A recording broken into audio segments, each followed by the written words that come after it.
देश के 12 ज्योतिर्लिंगों में केदारनाथ धाम सबसे ज़्यादा ऊंचाई पर बसा है। ये धाम मंदाकिनी नदी के किनारे 3581 मीटर की ऊंचाई पर स्थित है।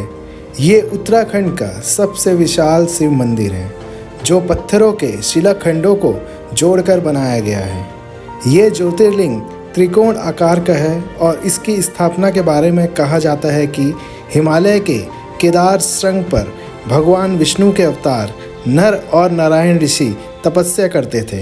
उनकी तपस्या से प्रसन्न होकर भोलेनाथ प्रकट हुए और उन्हें ज्योतिर्लिंग के रूप में सदावास करने का वरदान दिया। ये मंदिर एक 6 फीट ऊंचे चौकोर चबूतरे पर बना हुआ है। मंदिर में मुख्य भाग, मंडप और गृह भाग के चारों ओर प्रदक्षिणा पथ है।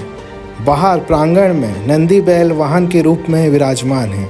मंदिर का निर्माण किसने कराया, इसका कोई प्रमाणिक उल्लेख नहीं मिलता है, लेकिन ऐसा कहा जाता है कि इसकी स्थापना आदि गुरु शंकराचार्य ने की थी। आपको बता दें कि केदारनाथ पहुंचने के लिए गौरीकुंड से 15 किलोमीटर की पैदल यात्रा करनी पड़ती है।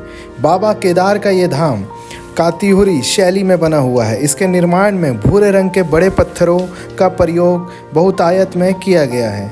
मंदिर की छत लकड़ी की बनी हुई है, जिसके शिखर पर सोने का कलश है। केदारनाथ मंदिर को 3 भागों में बांटा गया है। पहला गर्भगृह, दूसरा दर्शन मंडप, जहां पर दर्शनार्थी एक बड़े प्रांगण में खड़े होकर पूजा करते हैं, और तीसरा सभा मंडप। इस जगह पर सभी तीर्थयात्री जमा होते हैं। भगवान केदारनाथ के दर्शन के लिए ये मंदिर केवल 6 महीनों के लिए ही खुलता है और 6 महीने बंद रहता है।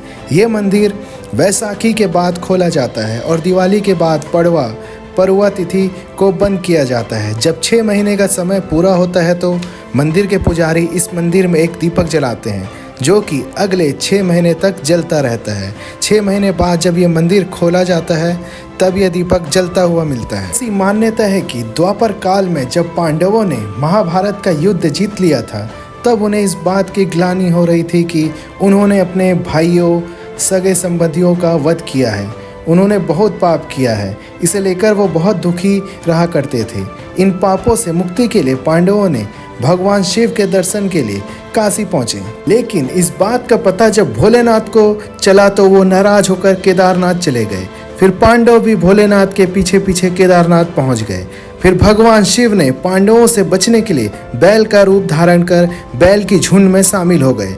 तब भीम ने अपना विराट रूप धारण कर 2 पहाड़ों पर अपना पैर रखकर खड़े हो गए। तभी पशु भीम के पैरों के नीचे से चले गए, परंतु भगवान शिव अंतर्ध्यान होने ही वाले थे कि भीम ने भोलेनाथ की पीठ पकड़ ली। पांडवों की इस लालसा को देख शिव बहुत प्रसन्न हुए और उन्हें दर्शन दिए। इसके बाद पांडव इस पाप से मुक्त हुए। इसके बाद पांडवों ने यहाँ पर केदारनाथ के मंदिर का निर्माण करवाया था, जिसमें आज भी बैल के पीठ की आकृति पिंड के रूप में पूजा की जाती है। अगर आपको ये जानकारी पसंद आई तो वीडियो को शेयर जरूर कीजिएगा अपने घर परिवार, अपने दोस्तों में। थैंक यू दोस्तों।